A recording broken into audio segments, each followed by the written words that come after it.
তালের ফুলুরি, কাজু কিশমিশ তাল দুধ চিনি বেকিং দিয়ে ফেটিয়ে তালের ফুলুরি আর তালের মালপোয়া করলাম। আমার বাড়িতে গোপাল আছে, দেখো গোপালের ছোট্ট ঘর, দেখো কি সুন্দর।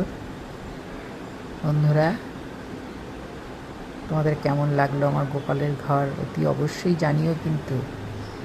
রাধা কৃষ্ণ দুটো গোপাল আর এদিকে গণেশ, তালের ফুলুরি আর মালপোয়া নিবেদন করলাম। গোপাল তুমি খাও।